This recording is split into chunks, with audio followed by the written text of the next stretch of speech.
प्यारे बच्चों, आप लोगों को हमने कहा था कि हमारे इस वीडियो को सब्सक्राइब करेंगे। क्यों करेंगे? देखिए, हम प्रश्नों का उत्तर, आप किसी किताब में प्रश्न भी है और इसका उत्तर भी हम बताते जा रहा हूँ, और कैसे बताना है उत्तर ये भी मैं बता रहा हूँ। इसीलिए आपको इस वीडियो को सब्सक्राइब करना है, बार बार देखना है, लाइक करना है।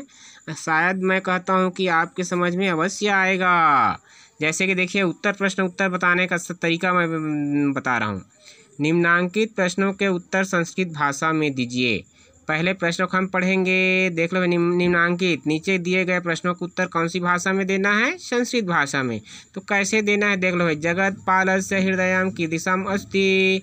तो पहले उसको हम पढ़ेंगे, हिंदी में माने जा समझ जाएंगे कि जगत पाल का हृदय कैसा है या किस प्रकार का है। तो यहाँ पर जगत पालस्य दिया है, हमने कहा षष्ठी विभक्ति एक वचन है, तो इसको ज्यों का त्यों लिख देंगे। जगत पालस्य हृदयम, हृदयम हो जाएगा।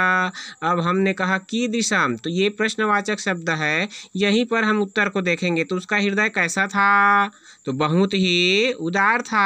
अब यहाँ पर हृदयम दिया है, हृदयम दिया ना भाई, इसलिए यहाँ पर उदार को उदारम भी लिखेंगे। तो अति उदारम अस्ति की दिशा के जगह में देख लो भाई, की दिशा के जगह में अति उदारम, अस्ति को उतार लिए। तो हमने आगे जो पहले बनाया था वीडियो उसमें बताया था कि दिशा के जगह में गोल कर दिया था। यहाँ पर एक शब्द जो लिखा था उसी को वहाँ लिखना है करके। इसको पुनः हम विस्तार से बता रहा हूँ कि दिशा के जगह में आपको हमने लिख कर बताया अति उदारम और अस्ति। तो अति उदारम को वहाँ पर लिख दिए, बाकी ज्यों का त्यों उतार दिए। बच्चे इसको उतारने में कहाँ लिखें, कैसे लिखें, ऐसा ना कंफ्यूज हो, इसलिए हमने ऐसा किया है।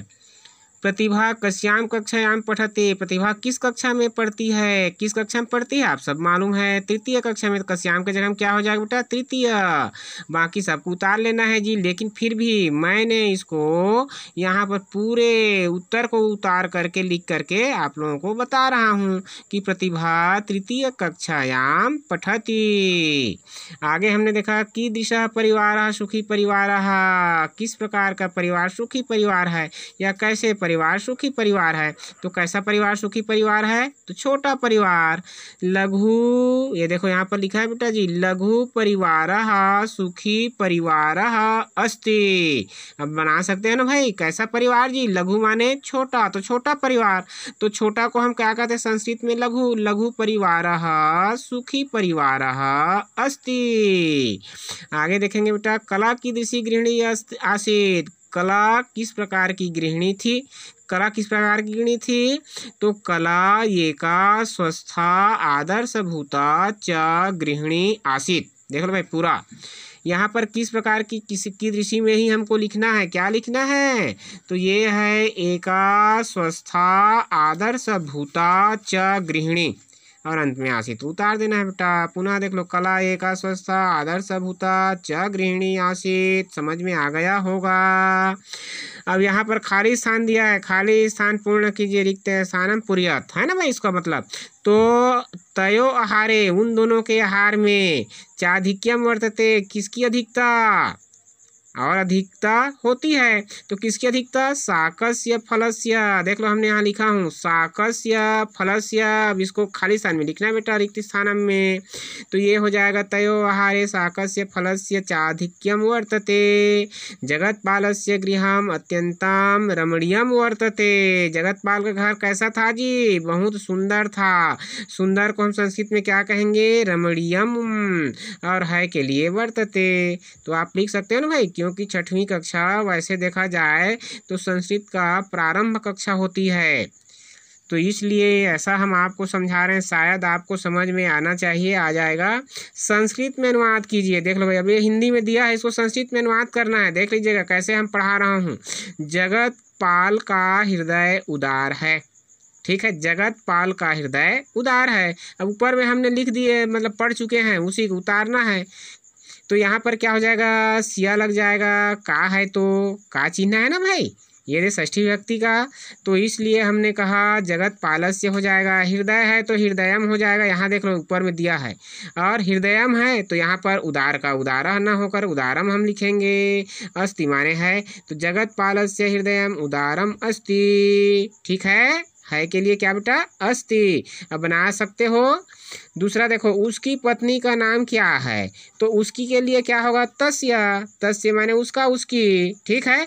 तस्या भी लिख सकते हो, यहाँ पर तस्य भी लिख सकते हो। तो पत्नी का, मैंने कहा था पिछले वीडियो में कि जो विभक्ति चिन्ह है वहाँ तक एक शब्द बनाना है, पत्नी का, ये दोनों एक शब्द बनेगा संस्कृत का। तो भार्याया क्या हो जाएगा बेटा, भार्याया। ये आपका का आया है, षष्ठी विभक्ति में या लगता है, तो भार्या में या हो जाएगा, तो भार्याया, ठीक है। अब यहाँ पर का नाम क्या है, तो नाम का नाम हो जाएगा क्या के लिए, किम। क्या के लिए क्या शब्द बनेगा, किम। और अस्ति के लिए है, तो यहाँ पर किम को नाम के पहले लिख देंगे, तस्य भार्याया किम नाम अस्ति, ठीक है बेटा।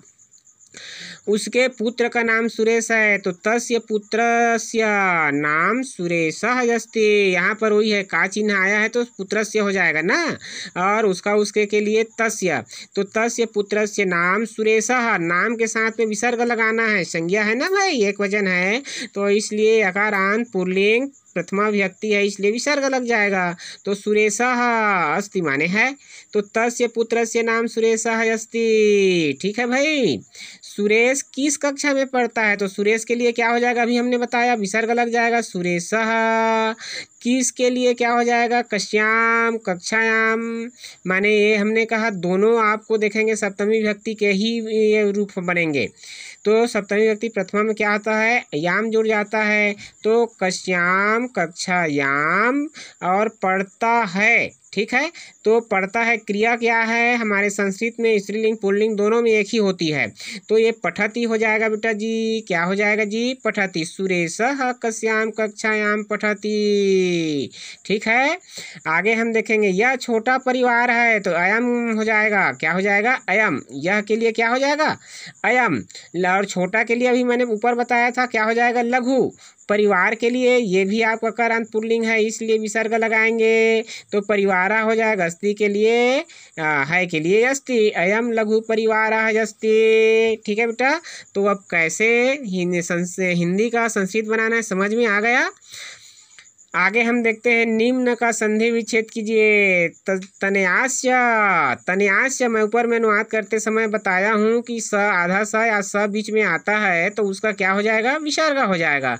और ये हमने कहा था कि हम जो कमजोर कड़ी खोजेंगे, कहाँ से हम तोड़ेंगे करके संधि को ना, संधि शब्द रहता है उसको, तो यहाँ पर स है, यहाँ पर हमने कहा कि विसर्ग हो जाता है, तो इस तरह से हम इसका संधि विच्छेद करेंगे, तन्याह धन च, तन्याह धन च। अब विसर्ग लगा है तो स्वाभाविक है विसर्ग संधि ही होगी, ठीक है। इसी तरह से जगत पालो अपि, ठीक है, जब अ आता है उसके पहले भी अ रहेगा, तब ओ का क्या बन जाता है, विसर्ग, इसलिए ये जगत पाला धन अपि ये भी विसर्ग संधि है। आगे हमने कहा उसी तरह से एकः तनयः विसर्ग संधि, परिवारेणैव, देख लो भाई, परिवारेणैव, तो इसको हम देखेंगे परिवारेण एक शब्द बन जाएगा, एव अलग बन जाएगा। यहाँ हमने लिखा परिवारेण धन एव, तो अब यहाँ पर देखो ये की मात्रा में ऐ की मात्रा लग जा रहा है, लग रहा है ना भाई, माने मात्रा में वृद्धि हो रही है, इसलिए यहाँ पर क्या हो जाएगा, वृद्धि स्वर संधि, परिवारेण धन एव वृद्धि स्वर संधि। तो मेरे कहने का मतलब है कि ये संधि भी आपको समझ में आ गई होगी, और कैसे प्रश्नों के उत्तर लिखना ये भी समझ गए होंगे बेटा। आगे आप लोग देखते रहिएगा और हम वीडियो बनाकर इस तरह से भेजेंगे, आप अगर बढ़िया से इसका अध्ययन करेंगे तो अवश्य आप समझेंगे। धन्यवाद।